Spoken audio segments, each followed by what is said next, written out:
മാർക്കറ്റിൽ നമ്മൾ ചെക്കൻ വന്നത് അടിപൊളി ഷേര് ഫ്രഷ് മീനിടാം.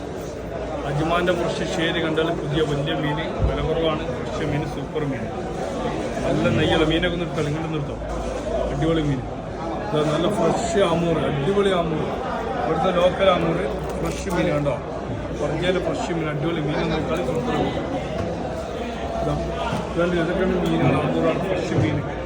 ആർക്കും വന്ന് ധൈര്യത്ത് കൊണ്ടുപോകും. ഇവിടെ ആരും പറ്റില്ല. പച്ച മീൻ, ഫ്രഷ് മീൻ കേട്ടോ, അടിപൊളി മീൻ. ഇതാണ് ആമൂറ്. ഇത് കംപ്ലീറ്റ് ആമൂറാണ്. നല്ല അടിപൊളി അയക്കൂറാണ്. അജ്മാൻ്റെ ഫ്രഷ് അയക്കൂറ, ജീവുള്ള മീൻ.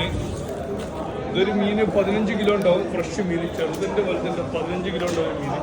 അജ്മാൻ്റെ മീൻ, ഫ്രഷ് മീൻ, ചൂണ്ടൊക്കെ പിടിക്കുന്നത് സൂപ്പർ മീൻ കേട്ടോ. അജ്മാൻ്റെ അത് അടിപൊളി മീൻ. ഇത് ഫ്രഷ് മോത, കടൽ വരാലെന്ന് പറയും. മോത നമ്പർ 1 മീൻ മോത.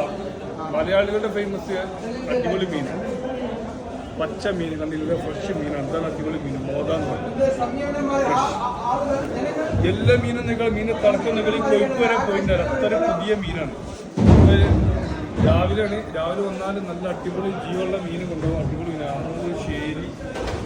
ഇത് ശരിതാ പുന്നാർമീൻ. ഇതാ പുന്നാർമീൻ ചെറുത്. പുന്നാർമീൻ 55 കിലോൻ്റെ വരെ ഉണ്ടാവും കേട്ടോ പുന്നാർമീൻ. പിന്നെ അതിൻ്റെ കോഫർ നമ്മൾ മുമ്പ് പരിചയപ്പെടുത്തിയാണ് കോഫർ. അറബികളുടെ മീനാണ്. നമ്മൾ മലയാളികൾ ഇത് പറഞ്ഞാൽ കൊണ്ടുപോകില്ല, പക്ഷെ ഏറ്റവും രുചിയുള്ള മീനാണ്. അടിപൊളി മീനാണ്, സൂപ്പർ മീനാണ് കോഫർ എന്ന് പറയുന്നത്. വലിയത് ഇതാണ് പച്ച മീൻ, ഫ്രഷ് ഇട്ടാ. അതങ്ങനെ മീൻ കൊണ്ടുപോകാം, നല്ല അടിപൊളി മീൻ. ഇത് വറ്റ, എടുത്തോളൂ വറ്റ. ഇത് വറ്റ. ഇത് നമ്മുടെ നാട്ടിൽ ഇതിന് പറയും വെള്ളമീൻ എന്നൊക്കെ പറയും. വെള്ളമീൻ ചില നാട്ടിൽ എന്താ പറയുന്നത്, തമയന്മാർ വെള്ളമീൻ എന്ന് പറയും. നമ്മുടെ നാട്ടിൽ വെള്ളക്കോര, വെള്ളച്ചമ്പല്ലി എന്നൊക്കെ പറയും. അടിപൊളി മീനാണ്, ഫ്രഷ് മീൻ.